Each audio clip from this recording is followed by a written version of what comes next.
All right, everybody, we are back at it with another episode of Stay Fearless, the Fearless Sports Performance Podcast. Today, we are joined by Brenden Taravella. Brenden is a former fearless athlete who pitched at Loyola University New Orleans. He is a member of our 90-mile-per-hour club and holds many places in the Loyola University New Orleans records book, including first in strikeouts per 9 innings single season, third in strikeouts all time, third in saves all time, third in saves single season, sixth in ERA all time, eighth in wins all time, ninth in innings pitched all time, and 10th in ERA single season. Brenden is a fierce competitor, a relentless worker, and an incredible human being. Brenden, I'm really excited to have you on the pod and share your insights with our listeners. Thank you for the kind words. I am very happy to be here. Very happy. It's good to have you, man. That's quite the list of achievements right there. Yeah. You're written all over the Loyola record book, and rightly so, Yeah. man. You worked your butt off. You did a lot of really cool stuff there, and Thank you. for those of the people listening who have not watched Brenden pitch, he was pretty gross. He had some pretty disgusting stuff. So it was fun to be a part of, and it was great to be his teammate. Thank you. For those years. Thank you. Thank you. Thank you. I appreciate it. For sure, man. So, kind of want to jump into. You have a pretty incredible story where you chose Loyola knowing that it wasn't the best program, but you saw a vision of where it could go, and ultimately we were able to bring it there, and even further than kind of what we thought we could get it to by the time we left. So, kind of take us through that whole journey and what your thoughts were and all of that. So my thought process when the coach first reached out to me, I was actually a junior in high school, and what he told me was, you could pitch for me right now. And my thought process, even as a junior in high school, was that shouldn't be true. But it turns out that it actually was true. So we kind of got together a lot of the other kind of, say, uh, guys, like some of the better guys at some of the New Orleans, the local high schools, and had kind of decided, like, kind of messaging on Twitter or like texting at the time. And we were like, what if we all just went here? Because it was more so like the decision of, like everybody wants to play Division I baseball. It's like, do I really want to go? Because obviously, talent is a limiting factor, just being realistic. But it's like, do I really want to go play a Division I in some no-name school in the middle of nowhere? Like, what's that worth? So we would rather just stay here because unfortunately, the talent in Louisiana is very top heavy. So you have your Tulane, or you have LSU, obviously, you have your UL, your Tulane, and UNL. So it's really, if you're not at that kind of top upper echelon of a college player, you're really looking at BRCC, Loyola, or Delgado. So we were kind of like, we want to stay here. We don't want to go too far. But we were kind of all in the same thought process. It's like, we all kind of go here, like we can maybe change the culture. Because at the time, the culture was really one of like baseball was almost an afterthought. It was more so like, we're here to get our degree. Like, we have In a doctors, party. future lawyers. Yes, and a party, obviously. At that time, It's a party, bad, man. It's bad. being in New Orleans. So it was, we're the doctors, we're the future lawyers. Like, they can outscore us by 40 pounds in a weekend. Like, we're gonna be doctors. And that was kind of the thought process behind the old culture. Yeah. And that was when we were kind of looking to change and say, that's fine that, we go to a small, smart school, but why can't we also compete? Like, there's really nothing stopping us. So just kind of changing that whole narrative was, even like when we were young, is kind of where we were Yeah. Yeah, that was pretty awesome, man, because when I remember, and I've talked about it before, and we've talked about it before, when I got to Loyola, my class was probably the first class where we had a decent group of us that really wanted to change the culture and kind of saw something bigger than what we were coming to. And uh but it wasn't everybody, right? It was probably maybe like half of us, or a little bit less than half of us, that really wanted to make changes. Maybe a handful, if that. But at least there were some guys that wanted to make a change. And I at. Right. remember your class coming in was probably the first class that pretty much everybody was like, Everybody was on oh, board for the most we're part. not gonna, yeah, we're not gonna keep doing this. We're not gonna lose. We're not gonna stand for this. We're gonna change something. And I remember getting to Loyola, and we I was we had a I think we had a loss after some team, and I was pissed. And I said something like, man, we're better than this. Like, we can be better than this. Like, we have to change what's going on, the mindset, whatever. Said something to that degree. And I remember one of the seniors stopping and telling me, like, dude, this is Loyola.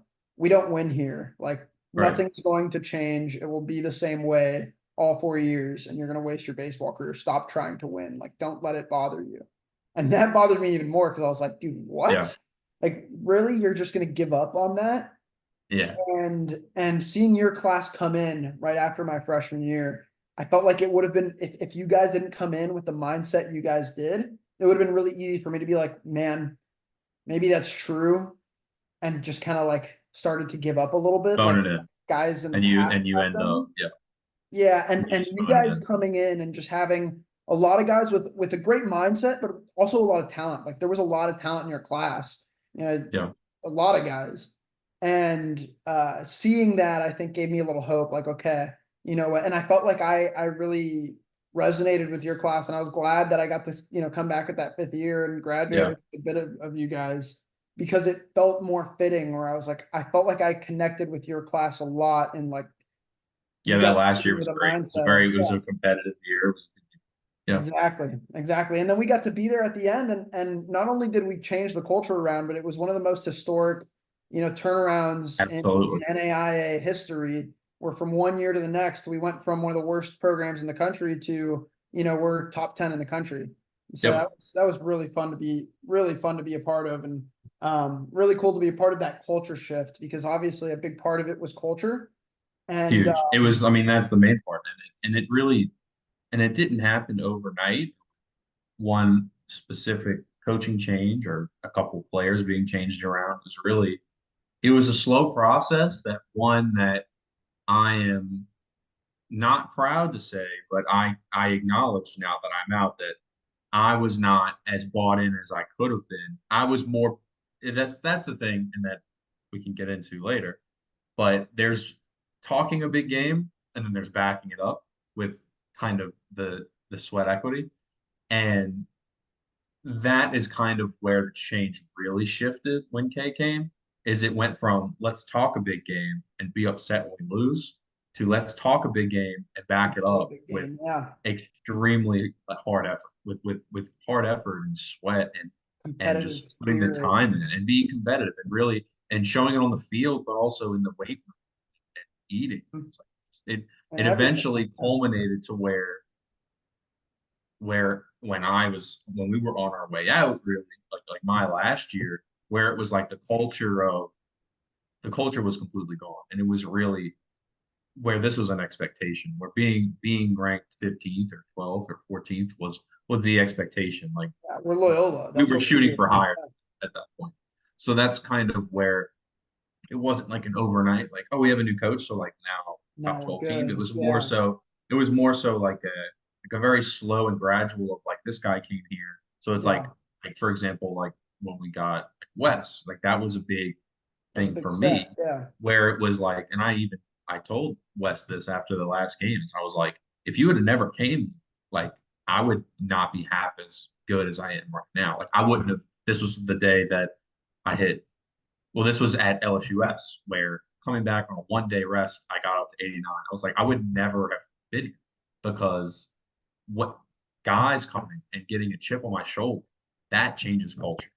Being selfish as far as what you want your development to be, to say, no, I want to be a starter. Like I want to play. Like I'm not like I'm happy that I the don't want team's to just winning, be, but I yeah, want to another play. Like I guy. want to be the Yeah. guy.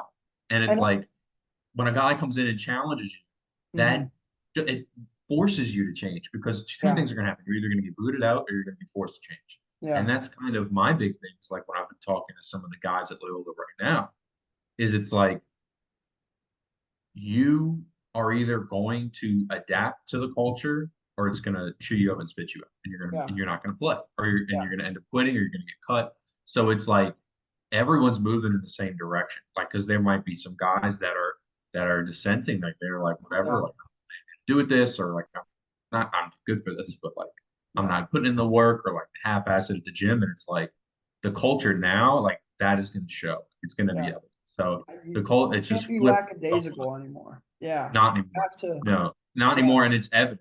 guys that don't put in the effort that they should don't play. Like Yeah.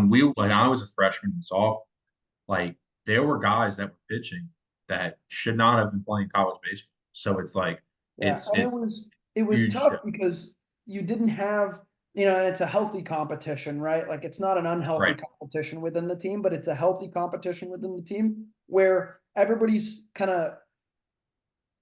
pushing each other up, right? The waters rise, Absolutely. so all ships rise as well, right? Absolutely. When that competition, when you have that healthy competition and you have good players and good talent and everybody working and competing with each other for a job, everything starts to fall in place. Everybody starts to get better. When you don't have that and you're in a mindset, which is kind of where we were at, where it didn't matter how good or bad you were, how much you worked or whatever, you still probably had a good chance at playing because there Yeah. wasn't enough talent It to didn't get you matter. off It the didn't starting matter what rotation you or did whatever. or how you Yeah, played. You had to play. So exactly. it And just it a was, it lot just of wasn't, yeah. yeah, it wasn't good. It wasn't good. Yep. Yeah. But And look where we and they are now. So it yeah, all worked yeah. out in the end. And it didn't Yeah. take that long if you think about it. It didn't take that many No, years. no. And I think so you kind of alluded to the fact that it didn't happen overnight. And I think for someone seeing it from the outside, they could see where it almost looks like it did, right? It happened from one year to the next. It was probably one of the fastest, if not the fastest program turnarounds in NAIA Yep. history, year to year. But it didn't happen again from one day to the next. It wasn't just coach came in, everything changed, we were better all of a sudden. I think Yep. it started with your class coming in and everybody being like, all right, no, this isn't what we want. And then slowly more guys started to kind of wake up and come to the, hey man, we can compete, we can be better than this. And Yep. then, my junior year, your sophomore year, I think everybody was on the same page finally. It was like, all right, something needs to change. There was a Coaching serious change staff that needed isn't, to be yeah. made that we And were being handicapped by things that were coaching outside staff. of our control, things that were Exactly. outside of our.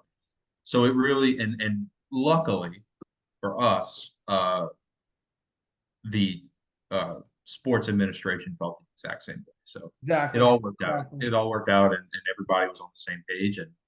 And really, after that was happily ever after. And I mean, just to Yeah. show you, like, kind of how serious our class was. I remember like the K, and I mean, he was already picked at this point. This was really just Simpson being nice to us. I mean, we had like seven guys like interview K, like we were like, this is what we want to do. Like, these are the problems that we had. It's like basically it was an A to Z of like, this is what we think. And he was like, yeah. And he kind of we were like, we're happy with this. We're good to go. He Yeah. was already excited at that point. But that Yeah. just shows you like kind of where we were, where it's like we were respected enough to where we were given that opportunity. Exactly. And that Exactly. just shows you where it's like it it wasn't one guy or a couple guys. It was the entire program all the way Everybody was on from board. administration to the players. It just came together. Yeah. It really Yeah. Everybody was pulling in the right direction. And I think maybe there were a few kind of bad apples in there but like going I said, into they were that chewed year. up and And spit out. They yeah, weren't playing. exactly. It That's was it. quickly weeded out. Guys quickly, either left or they changed their attitude and kind of came around.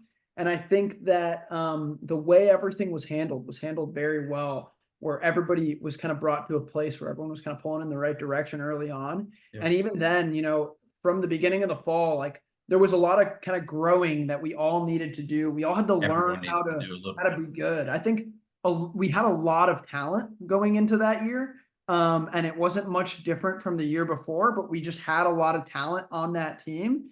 And I think part of that fall and early spring or throughout the spring um, was a lot of like learning that we were good and believing it, earning our own respect before we could Yep. earn the respect of others. And that was I think that was a huge part of our culture shift and why we did so well from the beginning that K came in. It was like, you guys are good. You guys can do it, but we Can got be to good. earn our own respect first. You guys got to Yeah. believe that you can do it.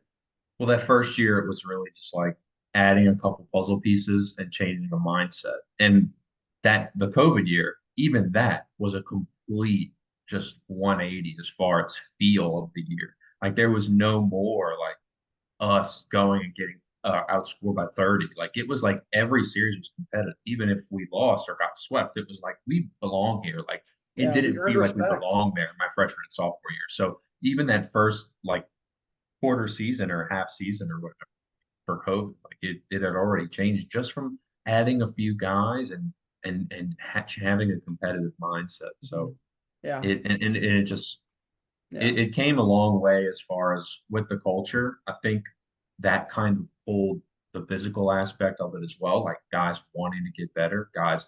Like I mean, even look at like I'm gonna give a shout out to my boy. Even look at Maj Brat. Like I don't know if you remember how hard he worked that last year. Oh, you weren't there. His last year, well, I he was worked training him at the time actually, he so worked yeah, harder than anyone I've ever seen. yeah, Like just that, and he didn't even really play that much. That just shows you at every. It was like you had guys that were like, "I'm so hungry to play." Like it's great that the team's winning. I love the fact that we're winning, but I want to be the reason I'm I hungry. want to be You know, part of it. and I want that to be just part of shows it. you that it was top down. It was top Yeah, down. yeah, and Guys it that was a weren't healthy. playing were hungry. Yeah, that and that competition within the team was so healthy because I felt like as a team, our culture was such a close knit culture. Yeah. There was no, it wasn't an unhealthy competitiveness. It was very much like a healthy, like, I want to be part of this. I want to play. I'm going to work my butt off. I'm going to earn a job. But nobody was hoping that somebody else would do poorly. No, It no, was just no like, I want to lift negative this team competition. up and I want to, yeah, Absolutely. No I want to be negative able to competition. contribute and be a piece that can make this team even better Absolutely. than it already is. I Yeah. want to be basically, I want to raise myself up to where I belong. I belong in that number of the guys that contribute. And that's a huge thing too. Where it was like prior to that, it was like you got your guys that are pretty good, like, and then everybody else. So it's like if he's not on the mound or he's not hitting, it's like what's even the point? Like what are we doing here? So, but it just completely changed everything. Yeah, Really. yeah. From top to bottom, I think that that squad became a very deep squad. When in the past it was like the total opposite, and guys, their heads weren't even in it. Guys were showing up to games, they weren't ready to play. It was just, you know, it was not a winning culture, and I think the way that our mindset shifted, you know, made a big difference. And I think one of the big stark differences that I kind of reflected on over time, between those two cultures that we experienced was a lack of commitment to player development and then like a full commitment to player development that Kay kind of brought in from day one and Bruce. So what do you have to say about the importance of prioritizing player development and choose, and then also, and we can talk about this after, but like choosing a school for guys that are looking at schools that are going to prioritize their player development. So I think that there's a bunch of different type of players, but talking from my personal experience, because that's what I can firsthand talk about, is basically your two major types of players are your ones that don't need to be pushed and your ones that need to be pushed and your ones that need guidance. So as you have your two sets of players here, your ones that need to be pushed, if they are not pushed, it is going to be a really bad time. And I know you say like, "Well, duh, like obviously, like, but that's kind of the thing is, and even for me personally, I was in the second group. I needed to be pushed. I needed big time. Um, when you're not pushed and you need to be, you get complacent and the team suffers from it. So your guys that are pushing themselves, your guys that are self-motivators are suffering as well because the culture around them is of people that need to be pushed because that's kind of the culture that they're in. So the player development on that aspect is, to me personally, it has to come from within. It has to come from within. You can have, I think, you can have the best culture ever. You can have the best training ever. Your coaches can be fantastic. But the thing that you can really get is like I had, like even when Bruce and Kay got there my junior year, the gains didn't show until it was in here, until I won. So getting players, and I know like you can't, whatever the saying is, you can't like teach art or anything like that. I don't think that's true. I think that you just have to find a way to get to guys. You have to find a way to get guys to understand what it was for me. I finally got knocked down. Like I finally had I had a bad year. My junior year was rough.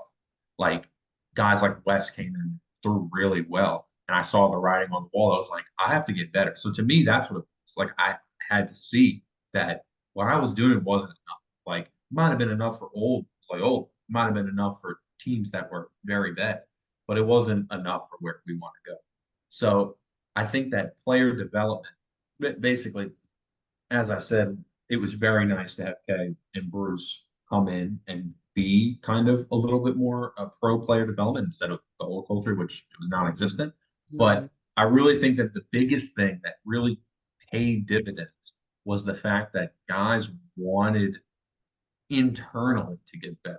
Where it was like, I'm not like, yes, I'm going to ask coaches for help and I'm going to receive help when I'm given it, but I'm also going to go on YouTube. I'm also going to go to Yeah, outside figure it out coaches. myself. I'm also going to reach out to this and do this. So it was like what I'm doing now, and from my personal experience of what I'm doing now is that other guys kind of obviously sure feel different. But that was kind of the thing where it was like it had to come from here. And other guys had that. I did not have that till later in my career. Um, but that's a big thing that a lot of guys got is they felt it in their heart. Their heart was in it.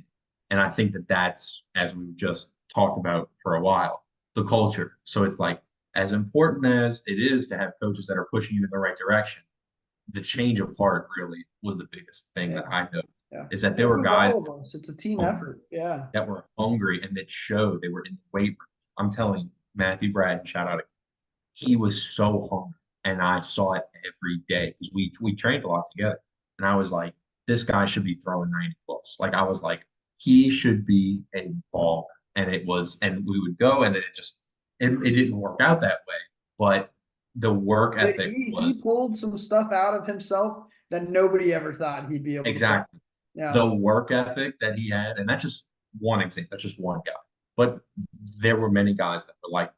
But I'm just saying he want to Yeah. give a shout out to him because it was turned up to 100. But that's just an example of a guy that was not the ace. It's not like Kay went to him and it's like, hey, you were our ace last year, but you got to do better. Was not playing. So it was just like, I want to be part of that. So getting that kind of internal desire for player to like to develop himself is where I think all the success came from, really Yeah. Yeah. Yeah. Yeah. And I think it was which was perpetuated by top down. That's a little bit of a top down where it's like your coaches have to kind of put that off your top players like Peyton Alexander, Allen. I mean, like Peyton had like a trickle down. 700 average against me in scrimmages. Like that ate me up. And he would tell me, or like he would tell me what he saw on pitches, and that ate me up so bad. But I got so much better because of it. So having guys like Peyton Alexander on, like that's how you get coaching is very important, but having it be top down, I think equally or more. Definitely. Definitely. I feel like, yeah, 100%. There's a couple kind of facets to it. It's like you have to foster the culture, create the culture. That's everybody. It's not just the coaching staff. It's the Yeah, whole culture coming from everybody. And is everybody right. pushing each other to be better? Is there internal competition? And then it's how do you as an individual respond to that? Absolutely. That's kind of where a lot of that player development comes from. Because coaching to a brick wall, it's like it Yeah, it doesn't doesn't do do anything as for much you. as where it's like I'm hungry, like I'm inquisitive. Like even if because I mean nobody knows everything. Even if I exhaust your knowledge or it's like I have an issue that you can't help me with, I'm gonna go to another coach or I'm gonna go to another training program. It's like because Mhm. I'm hungry because I want to be good. So Mhm. and I think that that's a huge thing that changed with myself and with a lot of guys that was just changed by everybody. Yeah. And you could feel it. Like you could feel it that and I don't even mean this like superfluously. Like guys were doing like med balls and stuff. And like I didn't mean that like, oh my God, that's so cool that they're doing that. It was like guys had their own programs. Not that you need to do med balls or you need to do weighted balls, but it's like the fact that guys were putting in the research and putting in the time to say, like or like this is my specific problem, so what can I do to fix that? Like it used to Yeah. be you and Larry. Then it was every Yeah. everyone was doing it. Everyone was saying, I have my problems are X, Y, Z. It's like what drills can I do to kind of Yeah. fix What that? Like I routine had can I guys coming to build? me, Yeah. like, I don't know. So we went to Bruce or we would go to YouTube. And it's like that's kind of what it was, just being hungry to kind of Yeah. do. do whatever you can to get better. Yeah.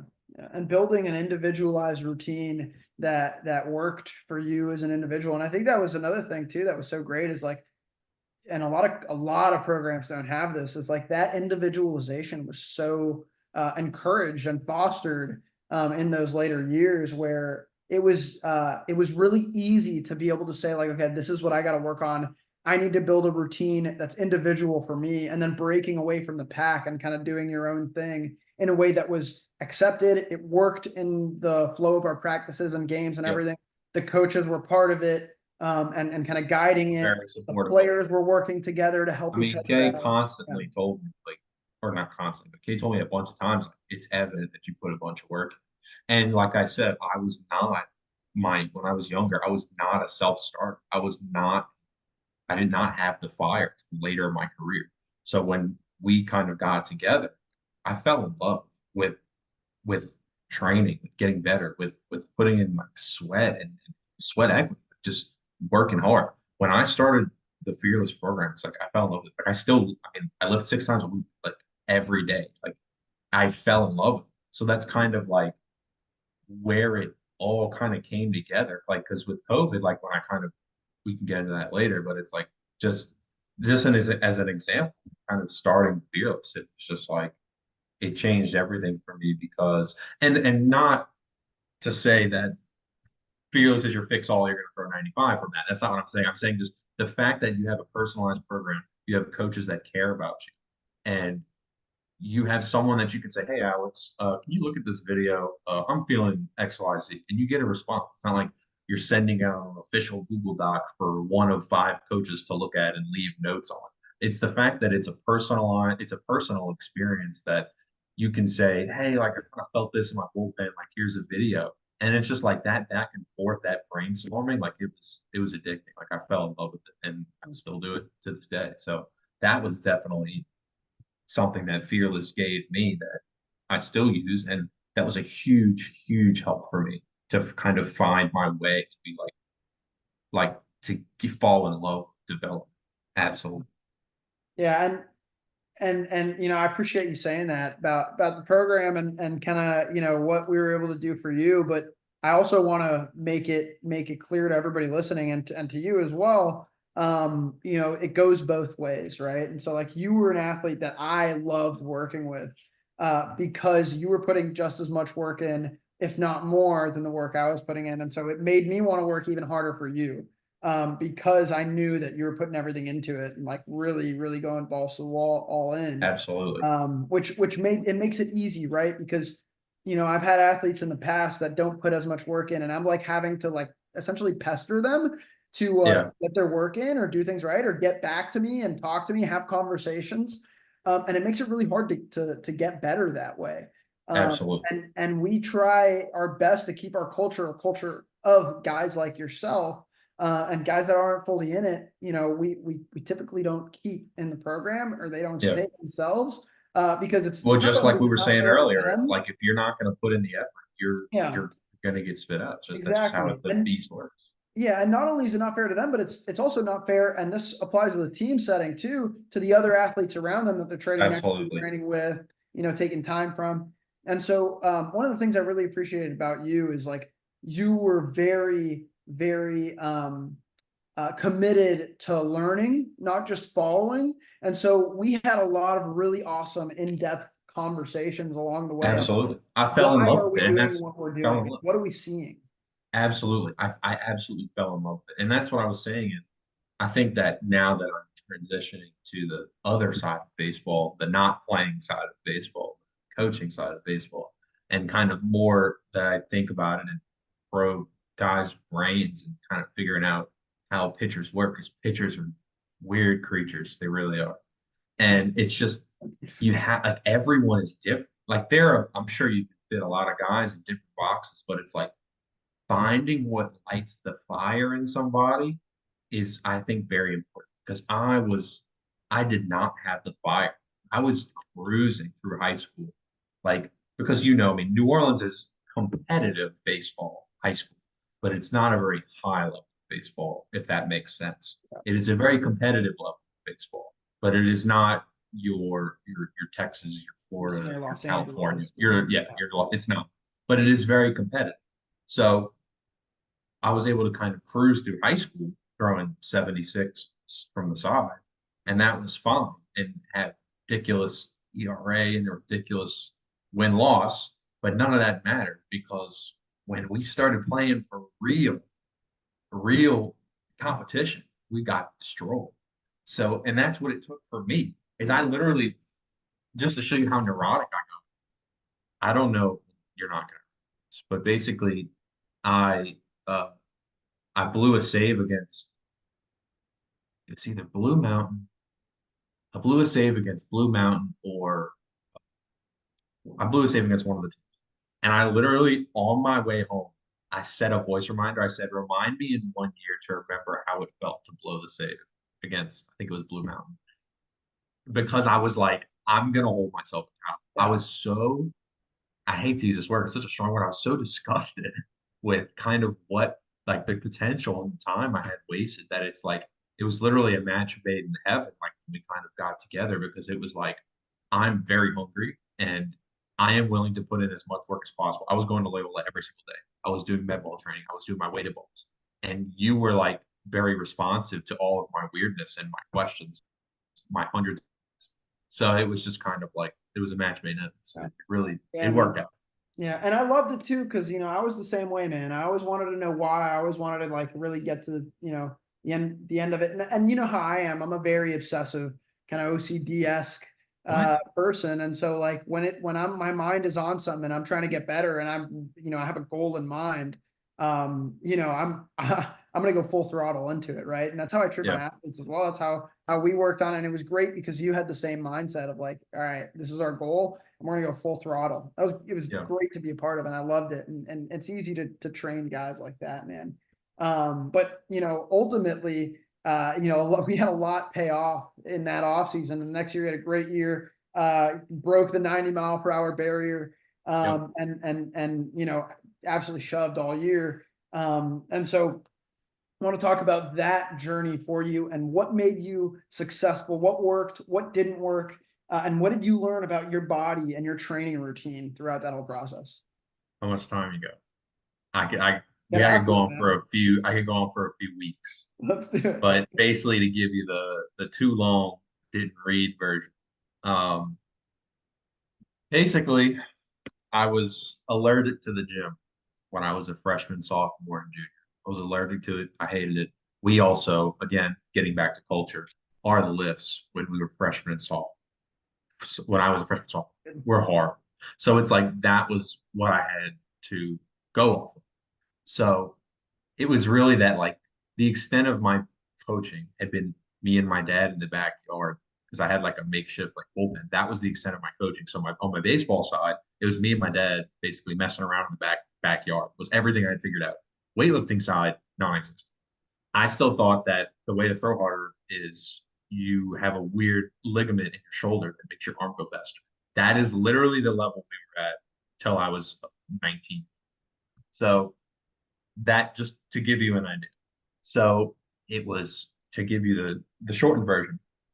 Over the course of about a year and a half, a copious amount of learning, literally inhaling information from guys like Trevor Bauer's YouTube page, like where guys were just like basically giving unfiltered thoughts about pitching, which it doesn't happen a lot. Of just like this is why I do what I do. Like even about little stuff that it's like on my days that I throw, like I do this, and it was like I had never heard someone talk kind of that casual about what they do. It's like the only way to really look at pro guys is to watch them on TV or to watch them on YouTube, like slow-mo video. I was doing a lot of that, but to have a guy like Bauer and a couple other guys like Michael Lorenzen's Talking one of about the them, routine, yeah, talk yeah, about their great. routine, talk about their mentality, talk about let's talk about what they thought about after, what they thought about the day before when they were watching, when they were rewatching. It's like just inhaling all the information working at Loyola Gym because that's what I did. I sat there on my phone watching Michael Lorenzen, Trevor Bauer, Drive Line. Oh my God, the Drive Line. Just stuff like that.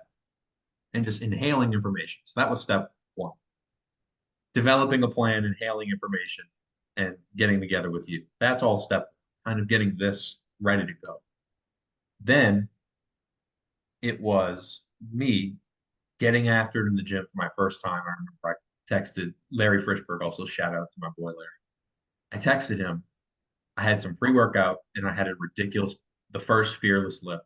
And I said, this felt effing amazing. I was like, I have never felt as good as I do right now. Could have been the 250 milligrams of caffeine talking, but it just felt so good to absolutely get after it, Jim, and to work towards a goal. And I got addicted. I absolutely fell in love. And I have not stopped for 2 years or 3 years now. But kind of to have that real grind where it was like you're leaving the gym and you're like, I just put in a lot of work. Like I feel that. Like it doesn't feel like I just went and did a chore. That's what lifting used to feel like at our old lifts, where it was like Yeah. it was such a Like, sham. why am I here? Why am I It's not a here? It was clear literally like I goal. should be We're not sleeping working right towards now, or I could be doing homework, I could be doing anything else. This was like there is literally one place on earth I want to be right now. It's in this gym. And it. I've still carried that over to this day. But at Yeah. that point, it was like, oh, I can't do this. I gotta go lift. I gotta go lift, or I'll do it later. I gotta go lift, or we can hang out tomorrow. Gotta lift. It just, I became neurotic about it, and that's step two. And that's not everybody. I would not recommend everyone to do that because it's not Yeah, healthy for the there's a most part. balance, obviously. You If don't it want doesn't to work out, overdo it and make it's yourself very unhealthy. crazy. But you Right. definitely need to But I prioritize became your career. neurotic about it to where it was like it was all I thought about for 8 months straight was like, I'm gonna throw a baseball and a radar gun is gonna tell me that it went 90 miles an hour, and anything else is fine. Anything else that happens is fine. So kind of I became neurotic about my goal to the point of obsession. And I would not recommend that to everyone, but what I would recommend is to set goals that maybe you think are unrealistic. Now, do I think 102 is a goal I should have set? No. Do I think 95 is even a goal I should have set? No. But at my current point, I was topping out at 81. 90 was a very unrealistic goal to me at the time. I'd never stepped a foot in the weight room seriously on my own volition. I never wanted to do it myself. And I had never put in real training, like with weighted balls, with med balls, with any of that.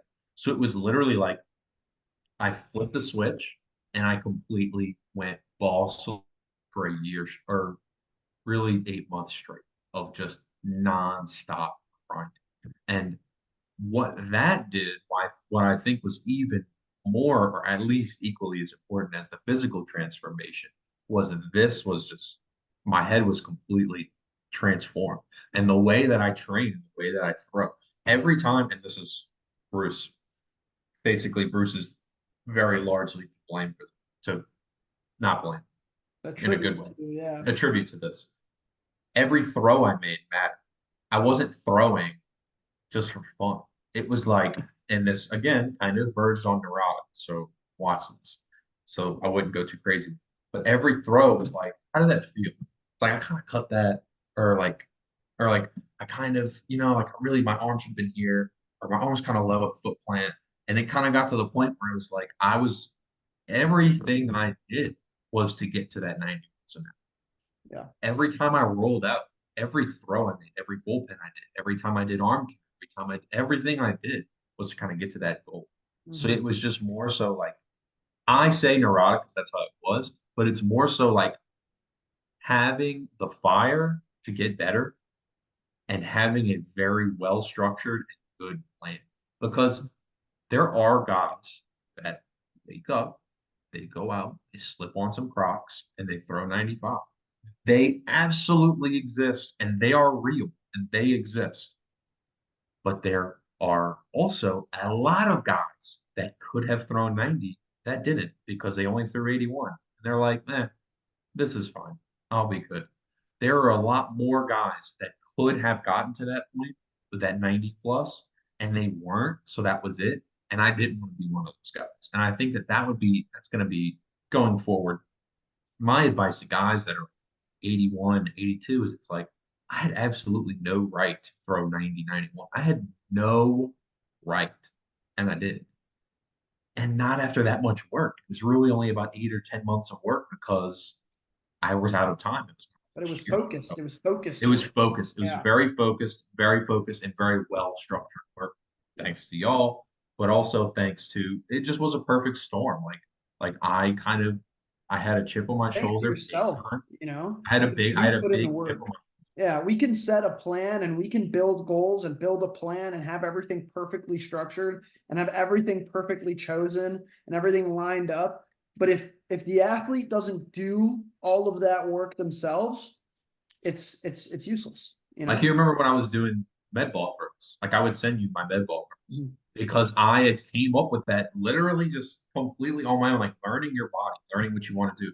Because I was like, I kind of feel like I need some help channeling my energy down the slope. I feel like I'm kind of leaking down the slope. So I was like, I'm gonna take this med ball and I'm gonna do walk-in throws every single day after the gym and I'm going to record them. I have in my Google Photos, I have so many gigabytes of videos, and I won't delete them. I refuse to, of throws of me throwing the med ball into the wall like oh because it got to the point where it was like I had done things that were given and I had done things that I'd seen on YouTube. But then I was like, I need this in my routine because I feel like I'm kind of leaking power or I feel like I'm kind of losing energy go down the slope. It got to the point where I started kind of building my own knowledge about like when I want or like when we would talk or like when you would send me notes about a video you saw. Every time I saw that, I was a sponge. I soaked it up and I still remember all of it. And I saved those videos and I watched them so many times. So really just it's to really get the success in that I had for my body, for my athleticism, which I am not athletic, you kind of have to have that perfect storm of desire and structure. I'm gonna plug my laptop in really. Yeah. Yeah. And I think too, one of the things that I've kind of observed in pro ball that I got to see it this last spring that was I thought was super important that kind of, kind of speaks to that is yeah, every single guy has a routine or every guy that's kind of on top of their stuff, although, the majority of the guys, obviously pro ball is a higher level. Um, and a lot of those guys that were high level players, they all had structured routine and they stuck to that structured routine, but it didn't look the same for every guy. They had Right. kind of spent the time building that routine for themselves, finding the things that worked for them, and then cutting the fat of the things that didn't work for them. And then, Absolutely.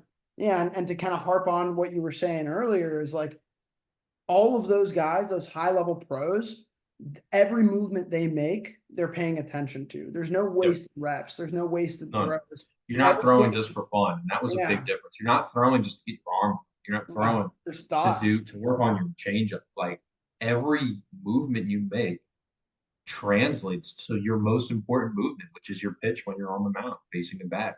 Every time you throw a baseball, you should do it with a purpose. There's why would you waste a throw? There's Exactly. no purpose in wasting a throw. Exactly. Exactly. And then I think too, to kind of just to speak on that a little bit and make sure, guys understand kind of exactly what we're talking about and don't go too far with it is you also don't want to attribute a ton of emotion to that either, because you could take that way too far the other direction and now you're doming yourself up because you're thinking so hard and then attributing emotion to it.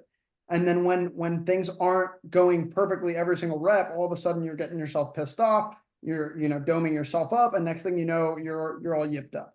You And it's know, just like the gym where it's like some days you may show up and you're gonna feel weak. Like you're gonna yeah, show up not gonna and feel you're gonna good. do some Yeah, reps in the gym and you're gonna be like, God, this weight was lighter last week.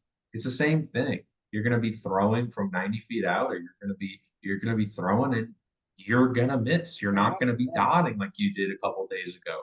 And that's fine. So it's really that's also things kind of developing some humility, I guess is a word used, kind of developing some humility to be like, I am not perfect and I'm not going to be perfect every day, but I'm going to do as many reps as I can and as many considerate reps that I'm actively thinking of so where when I'm on the mound and I'm locked in, I'm ready. yeah. So it's just One hundred basically percent. having the mentality, having a mentality of being considerate with everything. Yeah, exactly. That consistency. And I think what makes a big difference with that is like understanding what it is that you are gaining from all of those consistent, thoughtful reps is it's just the way, the way I kind of look at it is it's all data, right? But Right. it's not more than data, it's not less than data, right? It's very important data, and you're getting so much data from every movement and everything you feel. But at the end of the day, it's just data, and all it Right. is stuff that can teach you how to be better.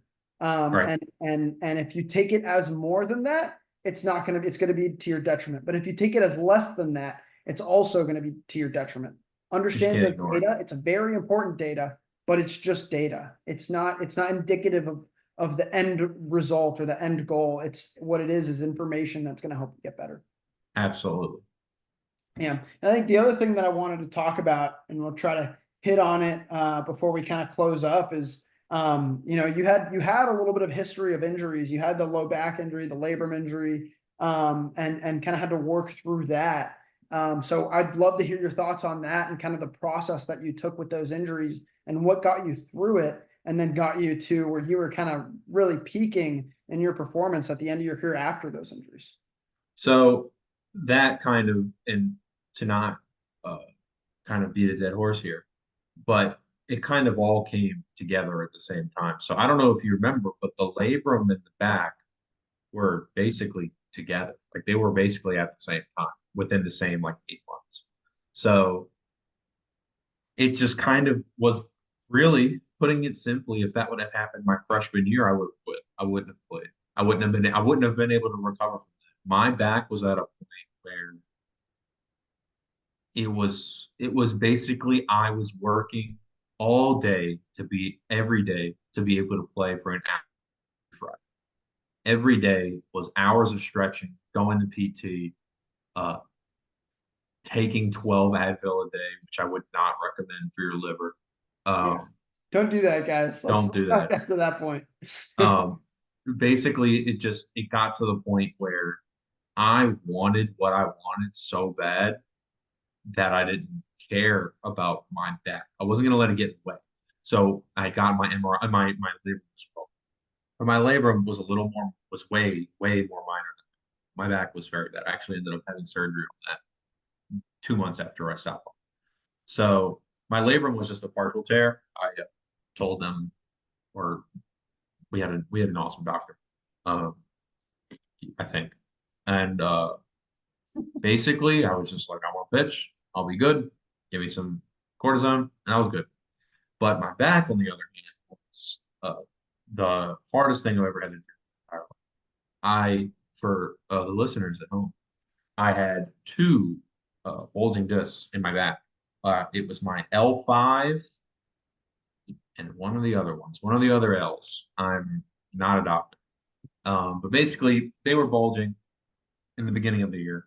And by the end of the year, the L5 was actually full. So um, playing made it worse. Would not recommend doing that unless it's your last year and you have nothing to lose. So basically, what happened was getting through that and the mentality needed and waking up every day in pain.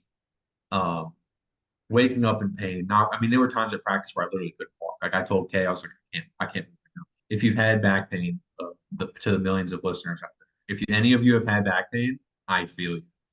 Um, I want you to know that you are hurt, because a lot of the times when you tell someone, I literally cannot walk right now because of my back, they're like, why? So there were times where I literally couldn't walk, and I went and I'd go get an epidural shot, did nothing. So the thing that got me through it was having a ridiculously structured routine, having a routine every day where every day everyone knew my routine, or the pitchers and the coaches knew my routine. Show up, I would stretch for 30 minutes and I was good to go. I would take some Advil, stretch for 30 minutes. We had an awesome trainer who helped me out very much. That was a part of my routine. I would go to him. He would take his elbow, get my back. He'd loosen up my hamstring, he'd loosen up my butt, and kind of get me cheek. And he would kind of get me right and ready to go. So the simple answer, the condensed answer, is having a very, very well structured program that you stick to, finding something that works and getting to it. Now, I was not able to throw for like 4 months, and I was able to come back and obviously hit a PR multiple times on the mound. that it's just because the work that I put in the off season kind of, and that's just a testament to you lose it a little slower than you think. I didn't throw for an entire month straight, but I was throwing very lightly when I could. So having that very structured routine, getting myself right when I could, and preparing for the day, it was just like anything else. It was just what I needed to do to get to my end goal. And that's kind of the thing is that kind of keeps your mind off of kind of those negative thoughts. Like, because I'm very competitive. I'm sure if you're playing college baseball, you're very competitive as well. Like I'm getting passed up right now. Every day I spend not throwing and not improving my craft, I'm falling behind.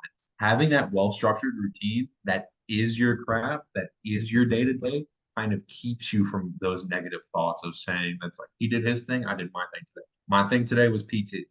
So it's like kind of having your structured program to yourself and it's your baby that kind of keeps you from those negative thoughts. And then coming through it on a performance side, it was basically, I'm going to do whatever I need to do. It got to the point where I wanted to pitch so bad, and I had been so committed to the 90 or bust, and also obviously playing, but that it was just, I was willing to do whatever I needed to do. So if that was stretched for 45 minutes, 7 days a week before and after, and then 45 minutes a day before and after I throw, and the day after I throw, I laid in bed all day. That's what I did. So that was kind of it. It was really just being well structured and committed to my program, which is not to be the dead horse, but that's what I did. And that's what I would recommend to everyone because it's very, very easy to get in a very negative mindset when you're injured. I've seen many, many guys get negative mindset when they're injured, and it basically kills their career. An injury that they could have absolutely come back from ends up killing their career because of the mindset. Because I'm falling behind or I'm never going to be the same again. So mentally, you give up. Even if physically you're still showing up every day, you're not as committed as you should be to your craft. Which, if your craft is PT that day, that's what you've got to do. If your craft is stretching. It doesn't have to be throwing if you're injured. You just have to do whatever you have to do to get back to the point of 100%, man. 100%. Yeah.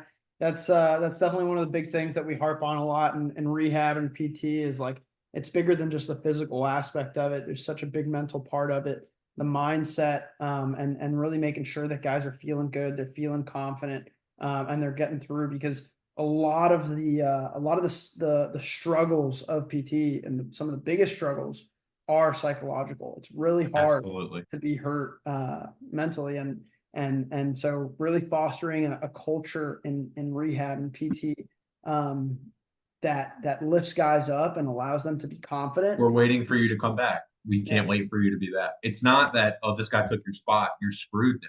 It's that we're waiting for you to come back. Like, exactly.